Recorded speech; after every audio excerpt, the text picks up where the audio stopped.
Kama kawaida, I have Pastor David with me in the studio. Thank you very much, Fred. And George Ngaire. Thank you very much for having me, Fred. Both of whom, by the way. And that's why I was saying, you stretch your hand, you touch somebody who's affected. So this Nairobi 1 billion, and I'm very sure that I think the government has released 400 million to try and ease the pending bills, because there's a lot of hue and cry. Correct, people yes. have not been paid. And this is affecting quite a number of people, isn't it? Yeah, thank you very much, Fred. And I want, first of all, even before I go to the Nairobi County, Women's Day. to tell all the mothers, the women, happy Mother's Day. It is their day, let them celebrate. Yes. At least we want to empower them, and they are doing a great job.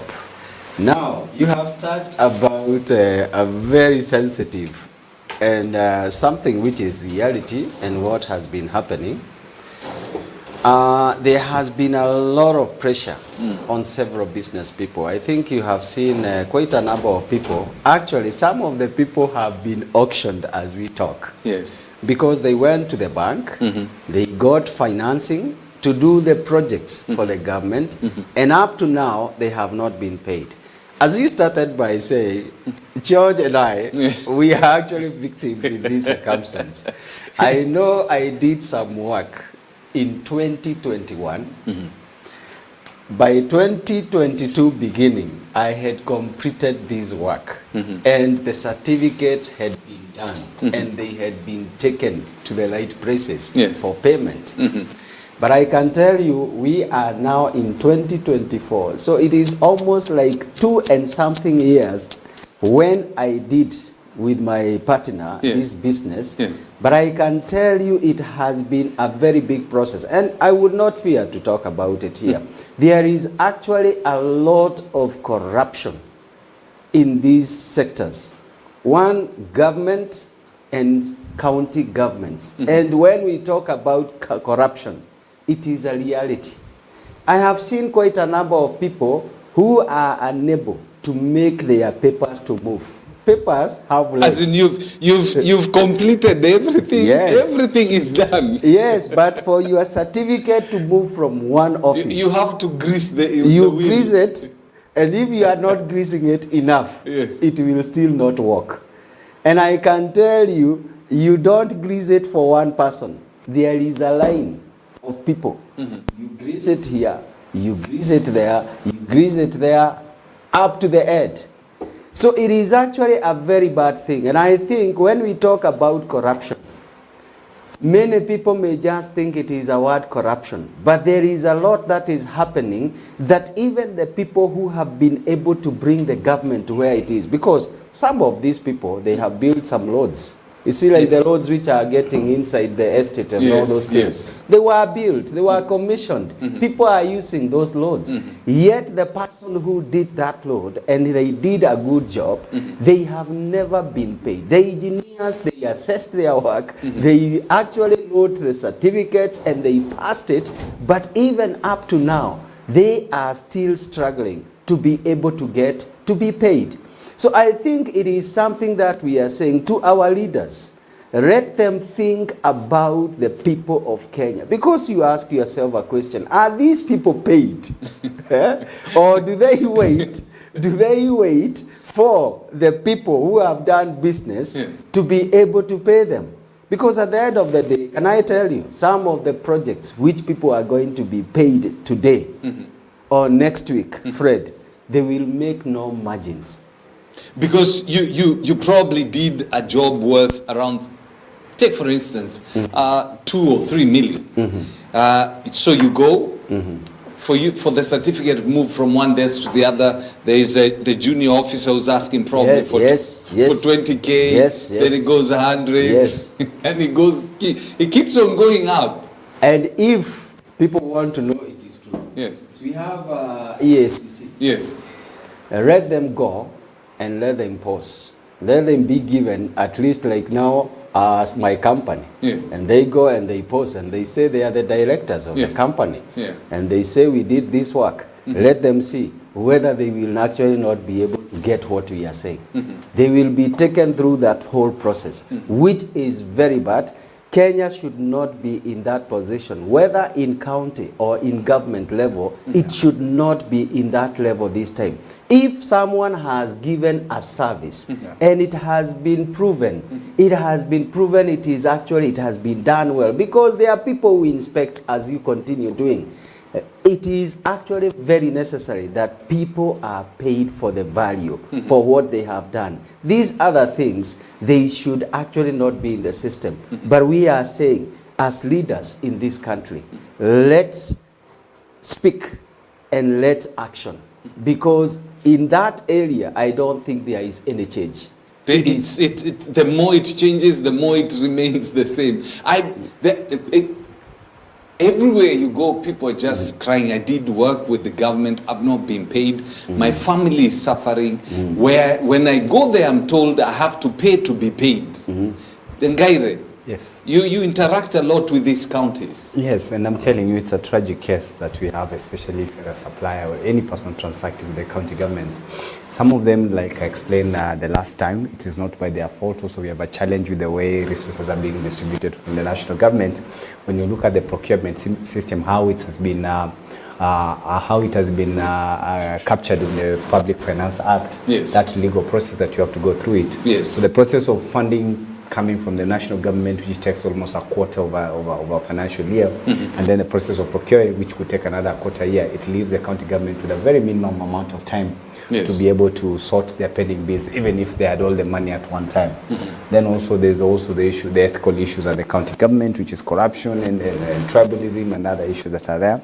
So we do have a very serious challenge in terms of the issue of pending bills within the county government.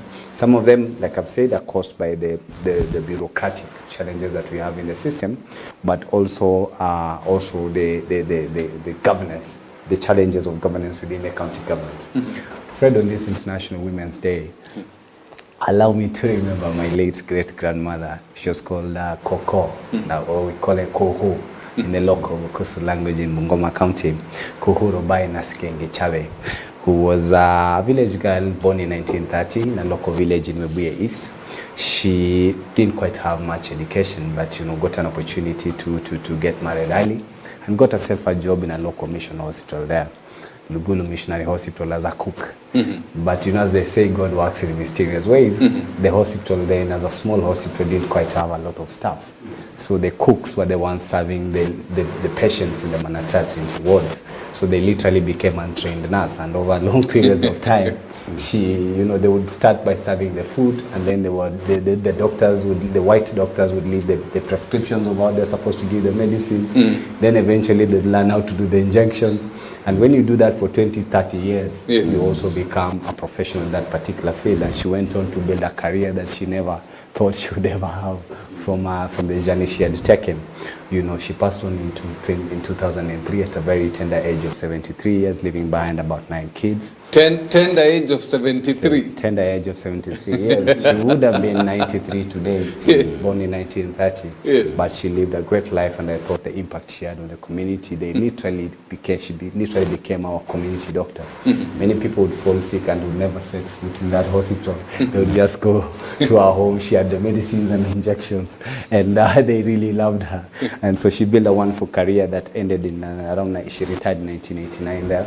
And then as a reward for the many years of the service to the hospital, they had her first daughter, who was my aunt, who also worked in the same hospital for 30 years. She retired in 2019. It is also in the same hospital that I was born. So we've come a long way with that missionary hospital. So today I thought I should remember how she taught us that you can make something out of nothing. As a person, and always to remain hopeful. I'm very proud of her. So to just and even as you touch on that, I don't know how the Honorable Raila Odinga is going to feel. Because even as we celebrate the Women's Day today, it is the women's factor that now almost stands in the way of him ascending to the African Union chairmanship. Because the legal team at the African Union has now proposed that the seat this time round should be reserved for a woman. Maybe in respect to, you know, observing the women's. Because there's only been one woman. So now, I know it will go to the executive council for debate and all that. But at the same time now, that could be the only thing that stands in the way, even as we celebrate Women's Day, and indeed it is an awesome day. You know, Fred, I've always been a supporter of women empowerment. I'm the one who has said on this show multiple times that in fact where I come from, the Western region, it is the only region in the entire country where we do not have a single elected woman MP or governor. It is not even a single. Not even one single. I mean, forget the women representatives. I'm saying MP, I mean elective positions where they compete with men. Not in the 12 constituencies of our great country. Not even MCAs. We do have some few MCAs. I'm talking about national leaders. Okay. Members of parliament, senators, and governors. Yes. It is the only region. You can imagine even being beaten by regions like Northeastern where they're now electing senators who are women. In Mombasa, you know, we have women governors there in an area where they had strong cultural barriers for women being ascending into big public positions. And so for the Western region to not even have one single member of parliament. You know, we are now in the entire Western region. I'm telling you. How constituencies? 12 in Kakamega, 9 in Bungoma, we have 7 in Busia and 5 in Vihiga, and another 5 in Trans Nzoia County, which is largely what we consider the Luhya counties. Not one single constituency has an elected member of parliament. Not one county has a woman senator. Not one county has a woman governor. It's the shame of this nation. And I've always said that is shocking. It's shocking, and you can imagine. And that is an area where you want to believe it has more educated and a population that is more exposed as opposed to the other regions that have been struggling with education and exposure. Is it culture or what is culture, it's just what do you call it? Chauvinism. Male chauvinism, and the idea that men are the only ones that can be leaders. But even though we have very strong and tough women leaders that are trying to find their way, I hope we do it in this coming election. So touching on what you're saying with the Honorable Odinga, those are some of the proposals that are brought to the panel. But sometimes the decisions which are made in that particular panel are subjected to the next round of elections. So there might be that proposal probably to come afterwards because decisions are not implemented. Even if we pass a constitutional reform today, they actually say whatever has been put now, it will be brought before the executive. I think it was on the 21st. Yeah, to be implemented within this period. No, it is a proposition. Yes. You bring a new proposal to a panel. Yes. And then they approve it before they go to the election. And most times, like I'm telling you, is that such decisions then are subjected to the next round of elections. So that, I don't know, that's how it works. So that could be a proposal which I fully support because then it allows us to create room for women leaders. Just look at what some of these women governors have done. Governor Gladys Wanga is on the roll. She's the best performing governor in the country. And you can see is an indication that some of these women, once given an opportunity, they're able to really transform us. I believe the register of political parties, and this is what she should be doing. Not the politics that the register of political parties is doing. And the Ritu, who was telling us that Uhuru Kenyatta is not the party leader of Jubilee, clearly playing politics with the people of the lives of the worker. This is what she should be doing, where we have strong policies within the register of political parties, because that is through the party system. The party system is one of the easiest way of ensuring you're able to enshrine this, so that you even say that from the party officials, that right from the national officials to the county and the constituency officials, before you are cleared to become a party, that the officials must be balanced in terms of gender. So if the local chairman of the constituency is a woman, then the deputy chairman must be a man. Same should apply with the party leader. This is a step in the right direction, and I completely support it. Well, let me say that men, they need now to wake up and take the coffee. I can tell you, this is not the time that men can keep on just holding on their position. Women are actually becoming the best leaders. Yes. You know, many men are where they are because of money.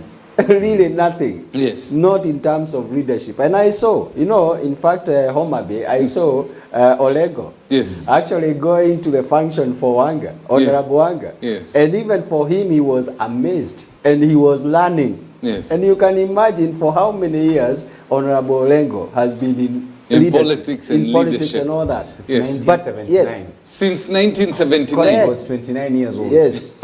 But you can imagine they are actually going to Homa Bay Yes. to learn. And in fact, he was saying that Homa Bay is going to be the greatest thing. Why is he not talking about CIA? This is because men are actually there because of the power of money. Women are there. In fact, they go against all the odds. And they are there because they can be able to deliver. And I have seen a number of women actually deliver and actually surpass what men are doing. Go to Machakos. Yes.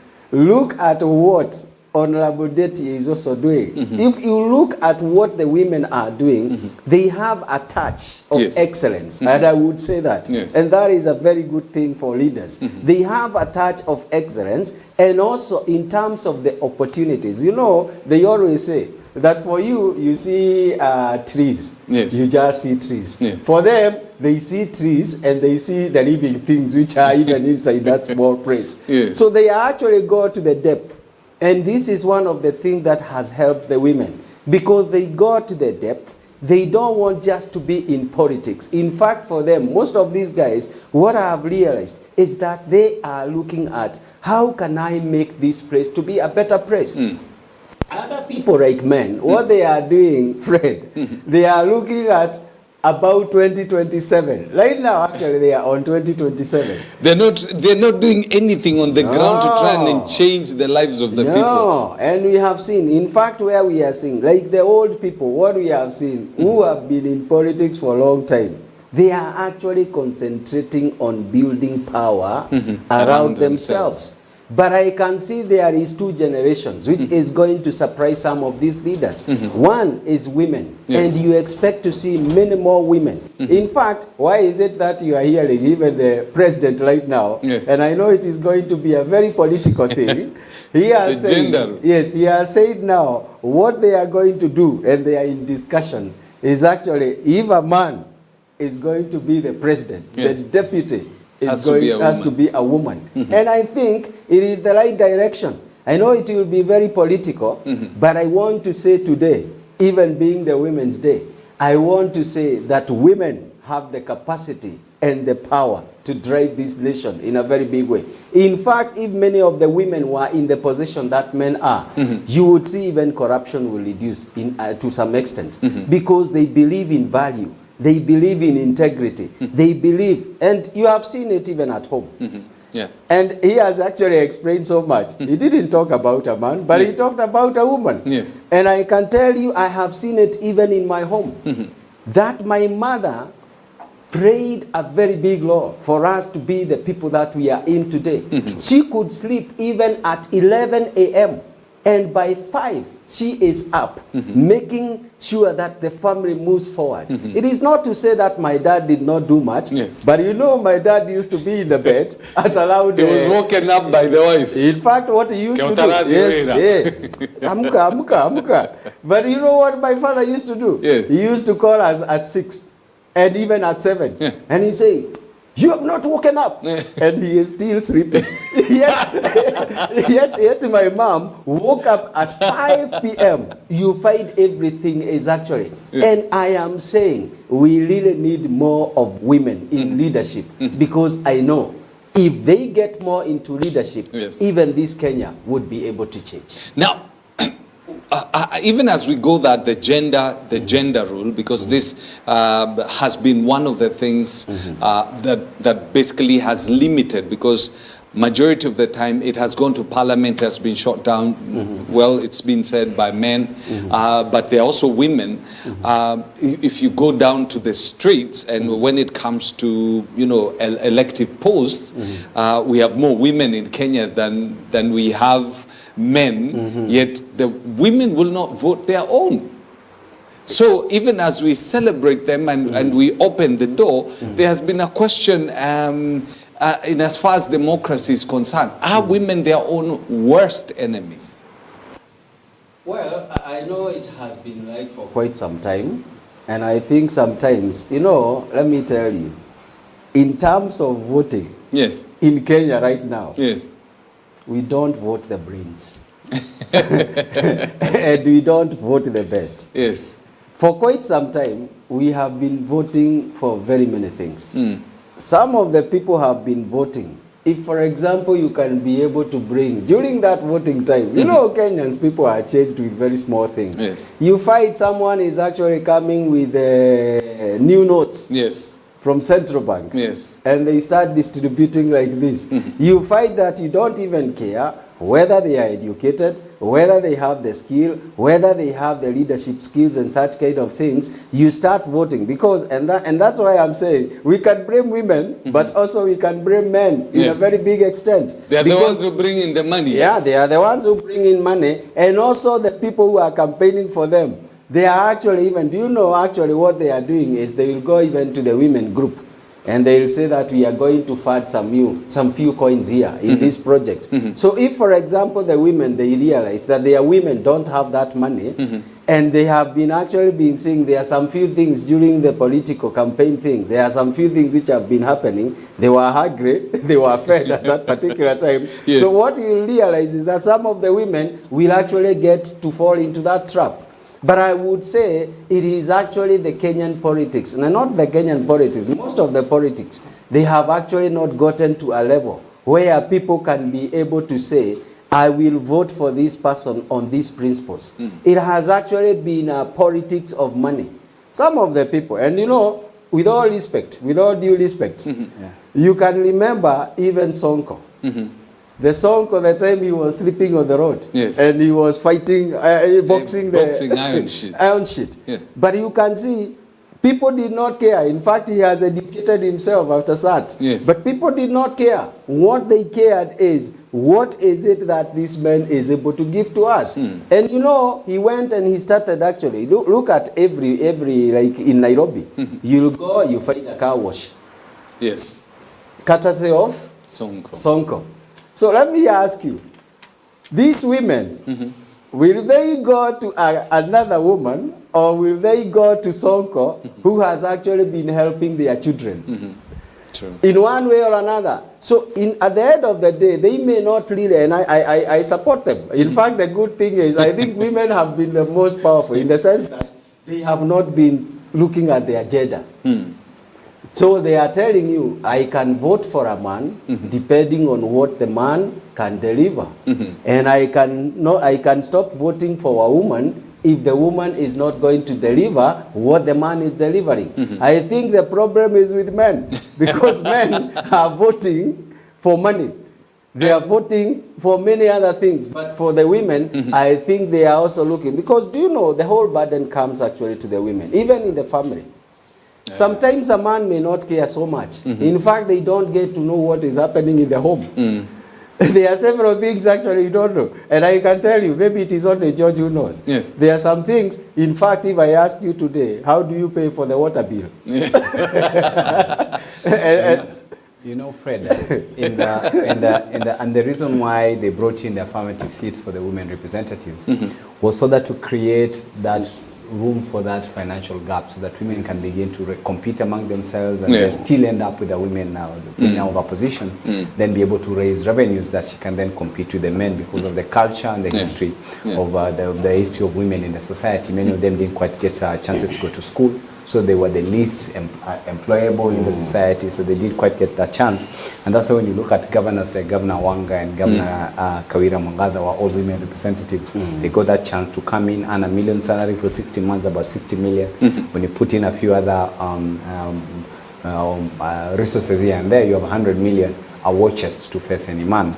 And so when you look at regions, when regions that have the highest number of elected women members of parliament, like Central Kenya leads that. There's just too many women MPs in Central Kenya. From Thika town here, you go to Kandara, and you go to... And they're strong women. They are very strong. You go to Murang'a.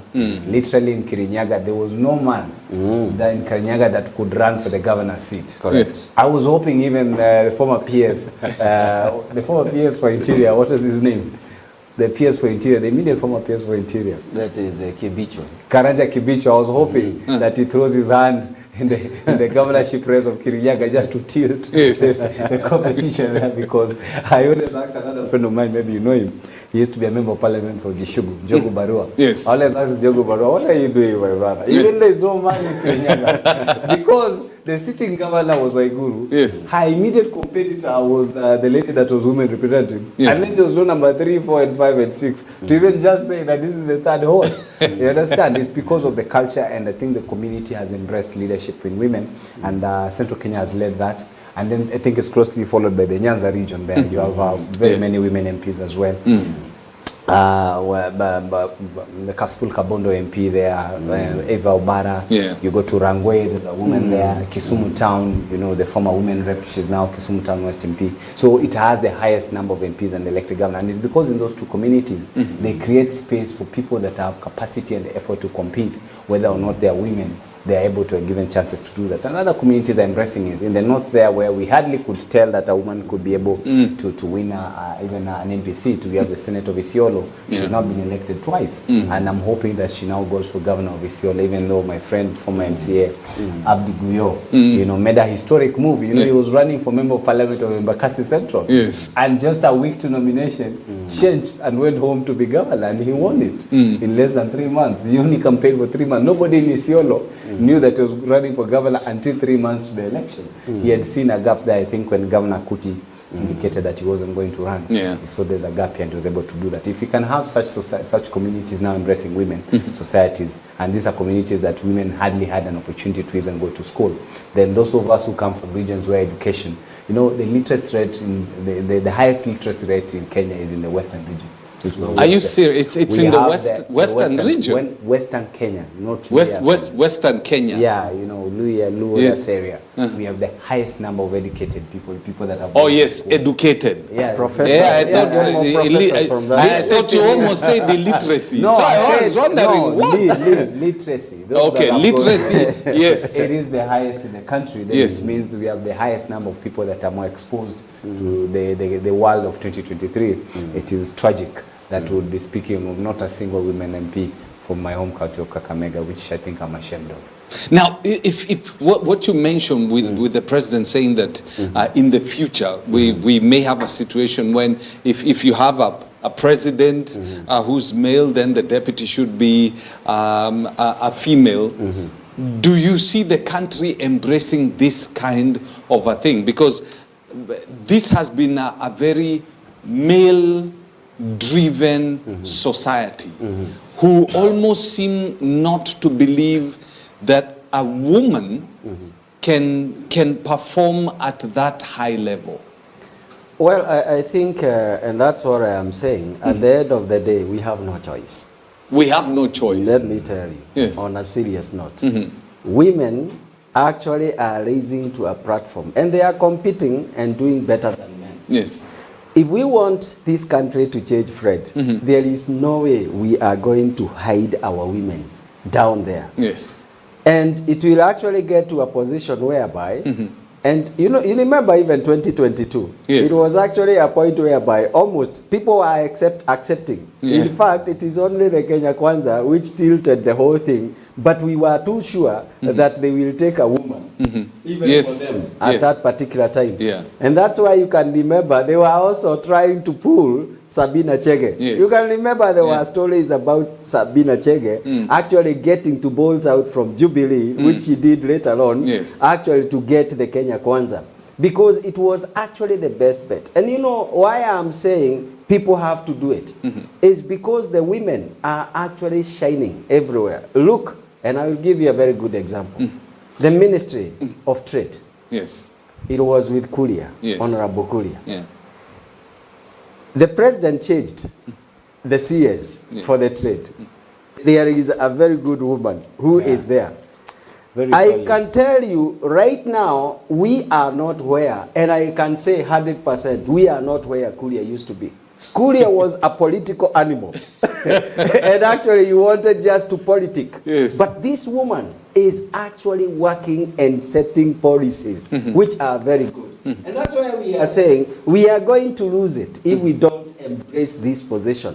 Because I have realized one woman actually can make a change. And I will give one example, one more example, a change in the country more than what men have done. During the time of Moi, there is one lady used to be called Wangari Maathai. Yes. Wangari Maathai, she fought the battle for Karura alone. In fact, that woman, let me tell you, Moi worked on her in a very bad way. The people used to pull her hair. Yes. You could see the blood just dripping out of her. And she decided, I am going for it. Today, we are having a recreation center by the name Karura, by the power of one woman.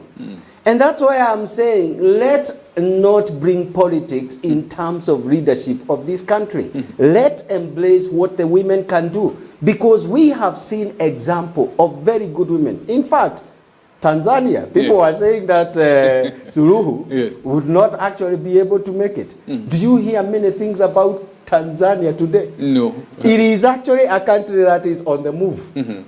When you are actually struggling with dollars, they are actually okay. When you are struggling with produce, they are actually producing things and sending to you. Let me say one thing. It is a time for us to embrace the skills and the capacity. It doesn't matter whether it is a woman, whether it is a man, but everybody has an equal opportunity. And I can tell you, it will be political for some time. Yes. And I know, like Kenya Kwanza, why maybe they went that direction is because they needed money at that particular time. But as Georgia has said, women are getting empowered, even in terms of getting the finances. And people, if they believe in this woman, they will also be able to fund them.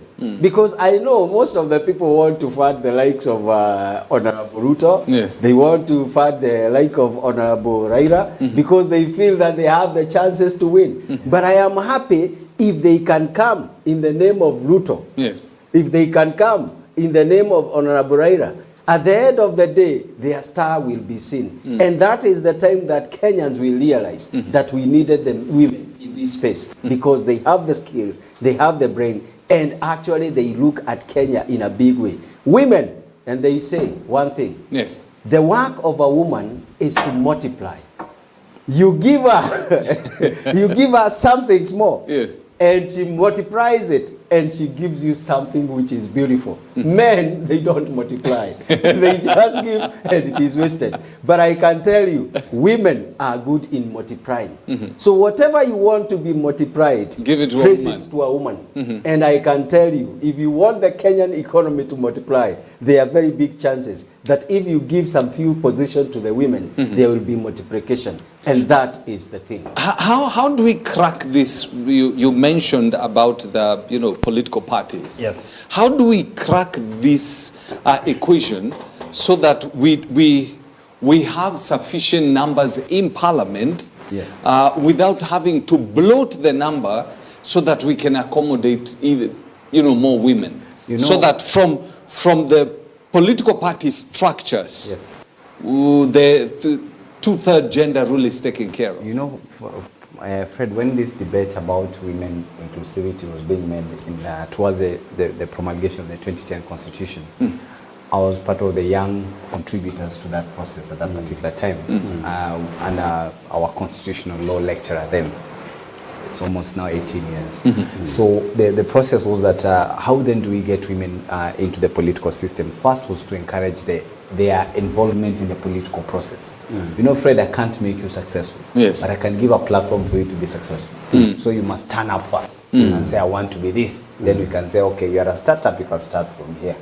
But if you don't even show up in the first place, then it becomes incredibly difficult because you can't get into people's home and pull people out to become politicians. So first was to get women involved, and one of the easiest routes was through the political parties. It was that to make the political parties in their structure and form as they apply for the clearance to be registered as political parties, the officials and the representative of the party must reflect the face of Kenya. That becomes the bare minimum for the register of political parties. The face of Kenya. Party. The party itself must first of all have officials. Before you have the elected members of the party, you have officials that run the party every day. Yes. Because political parties now are state institutions, they are funded by the state. Yes. There's billions of shillings that are allocated for political parties. And because government is funding political parties, then there is a minimum requirement of what a political party should look like. That's why they say that it should not represent a group or a sect. You can't register a tribal party. Yes. I can't register a Luya party, friend, because of the bare minimum that are set by the Political Parties Act. So the easiest way was through the political party, so that we set it as a bare minimum requirement that the officials of the political party must represent the face of Kenya, and both genders also captured very well, from the national to the local representative of the party at the polling station, which is the lowest end structure of representation. Then when it comes to the party list of the candidates that are being offered for that particular year, there's also a requirement that it must also represent that. That's why they were saying parties must put, and I like the proposal by the president, the way he's saying, this is his personal proposal for his own political party. But Kenya has about 83 registered political parties, and all of them are regulated by the register of political parties. So such a statement should actually come from Anderitu. If they want to actually make such a statement that this is a policy decision, and probably where there is need for legal backup, then we have an amendment to the Political Parties Act.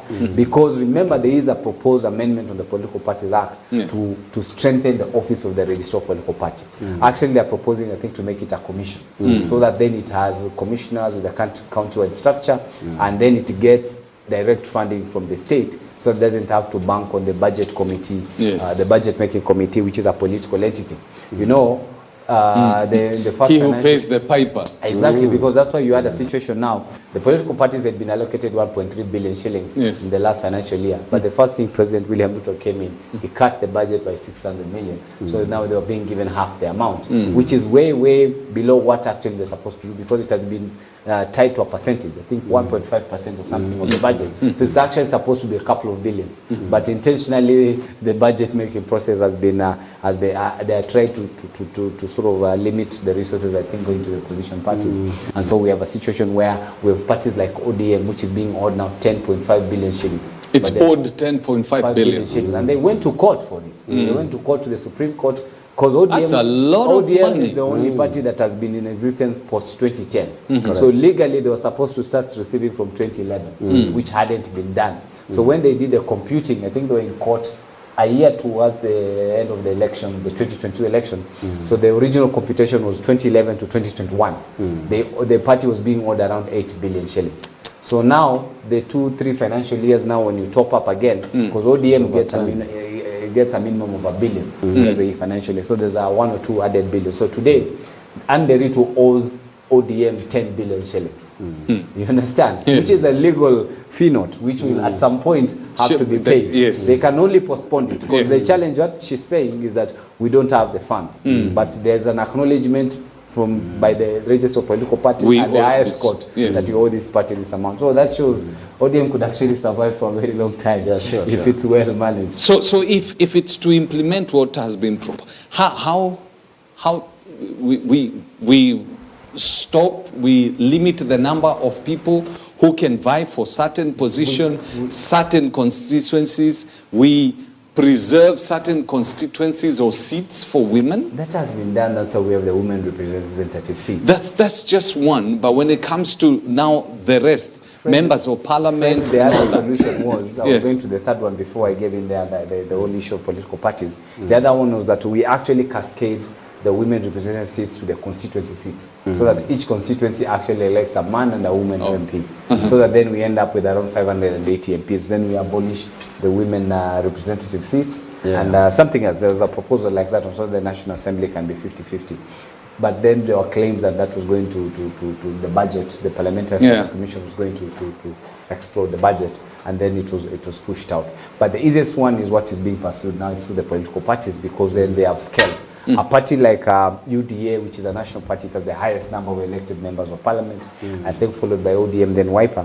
You see, they have a nationwide representation. They would very easily implement such a decision. It's just a policy decision within the party that from now on, these are our governors, these are our running mates are supposed to be, and that can easily be implemented and oversighted by the register of political parties. Maybe just to add to what George is saying. Yes.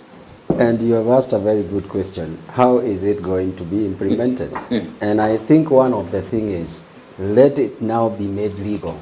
You know, in terms of the process. It doesn't matter whatever you do.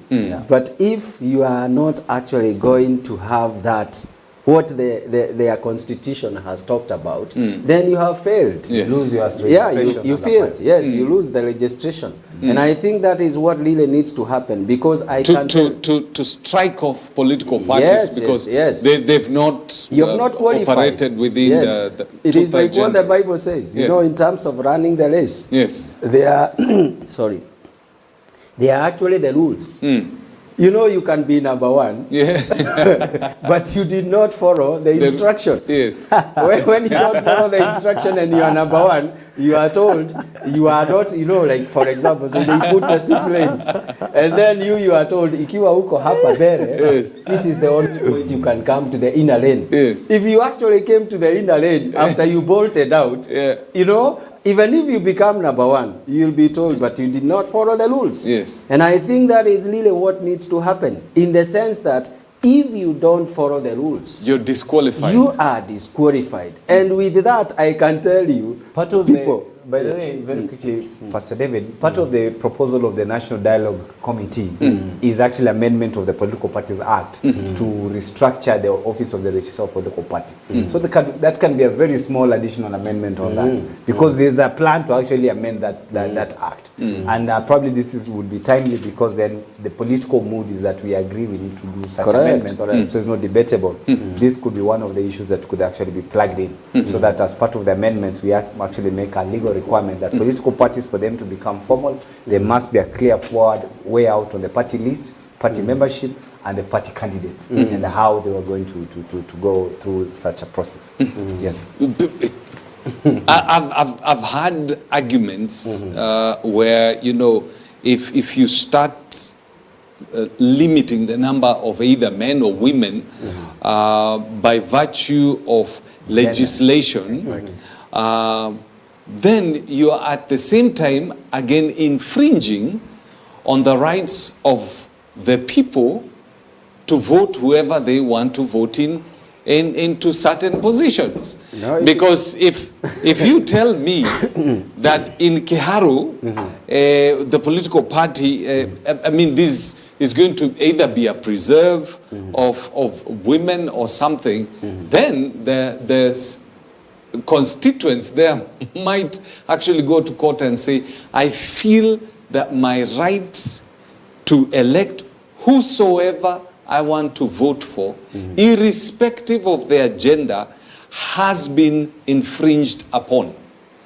well, let me tell you, Fred, let's go to Constitution. Yes. There are so many things that you may not want them the way they are. Yes. But it is a document which has been agreed by the Kenyan people. Yes. So you have to implement it even when you feel it is like it is not going your way.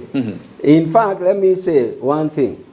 We are not telling you who to vote for. Yes. What we have said, let the Kenya Kwanza, if it is a party, Yes. let it have the 2/3 gender rule. Yes. What they do, With it is not our business. You know, if they feel they want to put a woman here, Yes. that is their business. At the end of the day, they have to come up with a mechanism Yes. which is going to ensure that the 2/3 Yes. gender rule has been followed. Yeah. The thing is, sometimes, you know, if, for example, you want to please everybody, Yeah. You will not be able to. you will not It's actually not be able to possible. move forward. Yes. There are several things that you find, even in terms of development, even here, even in your organization. Yes, yes. There are some things that you say. This one yeah, you say this has one to be done yeah. irrespective. I know. Me, I'm a father, and Yes. all of us, we Yes. are father here. There are some few demands that even our children can put, and they say, me, I want this one. But you say, and you start as a man, and you say, this one, we cannot do it. Yes. Reason being 1, 2, 3 things. Sometimes they are not happy. In fact, sometimes the children feel that you don't understand them. Yes. And that is because there are some few principles and rules which are important. And therefore, what we are saying at the end of the day, the thing is, why? You see, then people will say that you are infringing my rights. But why is it that you are discriminating a gender? aren't you also infringing the right of the other person? Yeah. And I think what they talk about is don't infringe my rights, and I don't infringe my rights. So we have to get a common ground. A common ground where we can operate. In the sense that we are saying, look here, and it is actually the political parties to explain to the electorate, and they tell them, look here, we are supposed to have a 2/3. Yes. You know, and therefore for us to achieve this, some of these things we don't have the luxury. We must do 1, 2, 3 things. So if they explained to their people well, I think whatever they are going to do in their party, it will still go. Because you cannot get 100% of what you want. True. Probably we can touch on this even as we bring the curtains down. Yes. The Haitian Prime Minister was in the country to see Yes. the President William Ruto concerning the situation that is happening in Haiti, and it's getting worse.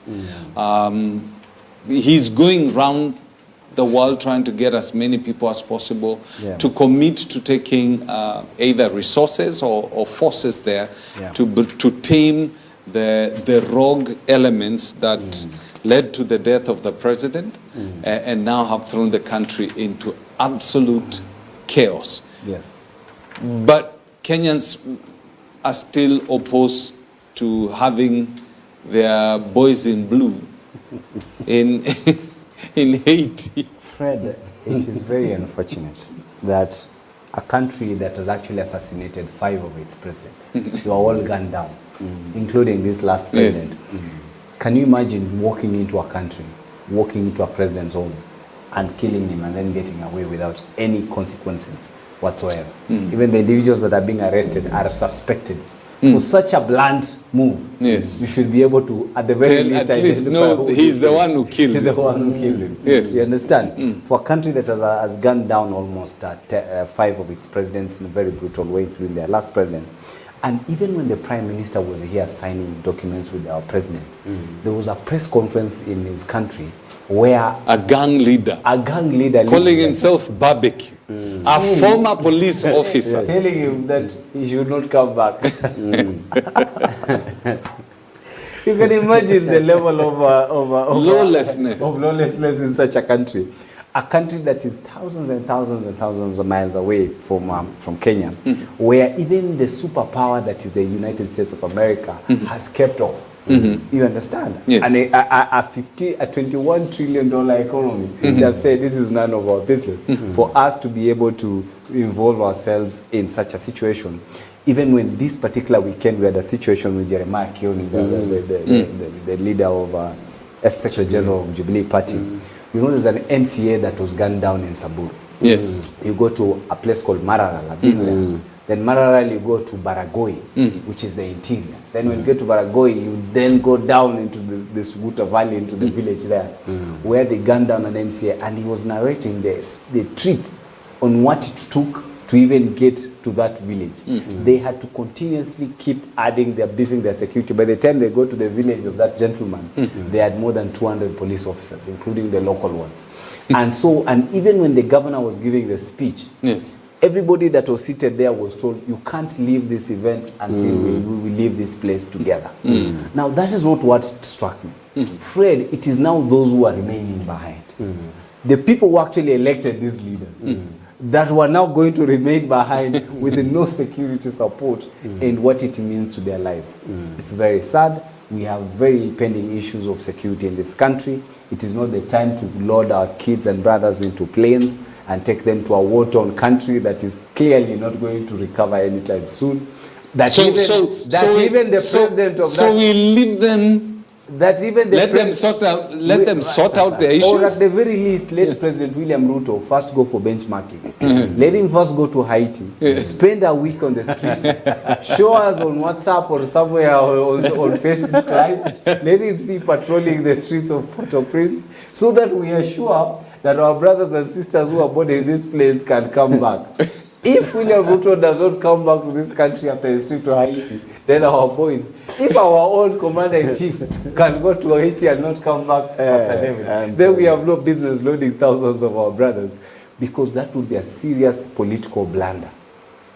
A serious political blunder, and any opposition politician that is smart, The day this guy loads our kids to go, you know, in every political circle, there's Yes. what you call the guinea pig of that election. You know, Kanu must go, Kibaki must go, ICC. You understand? There's always that one thing that Yes. you run with. Yeah. The anti-dynasty campaign is what was 2022. It was just about ending dynasty, no manifestos. Yes. Because that's all they were saying.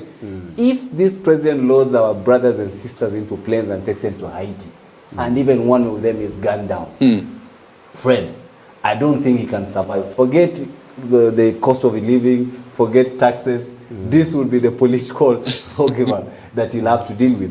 But also at some point he has to be personally held into account because Kenya has no business going to Haiti. We have a lot of problems in his own backyard. Remember, he comes from the Rift Valley. Yes. Baragoi and Baringo, that area with the Pokots, it is where he actually derived his votes. They badly need the security forces there. I wish you could take their 1,000 people to Baragoi as opposed to loading them into planes and taking them to their deathbed. Well, I think I will just add something small on what George is saying.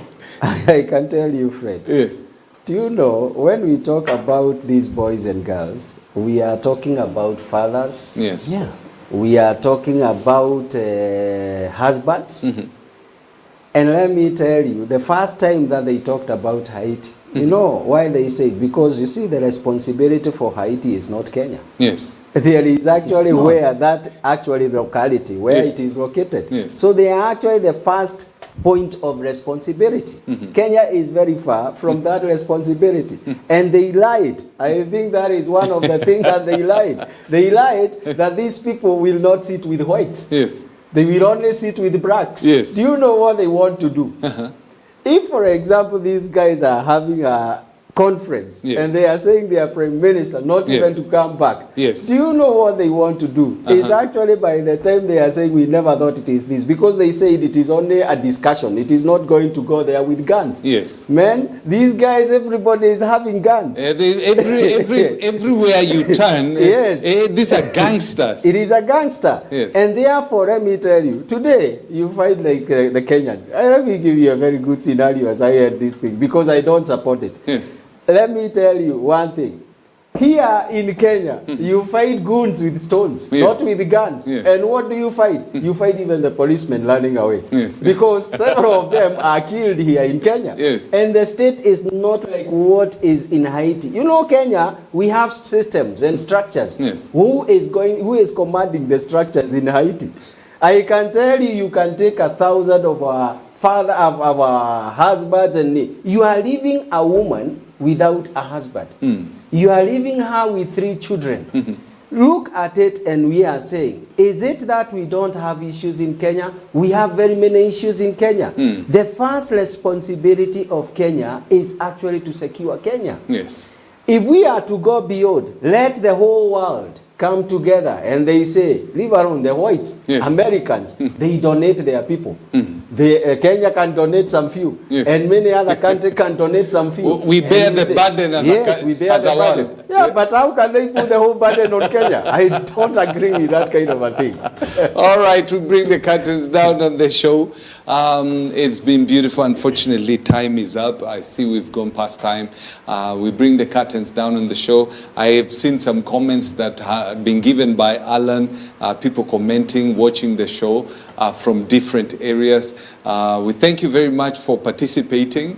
We'll do this all over again next week on Friday, same time, as we discuss some of the issues that are happening in our country and around the world. Do have yourself a lovely morning.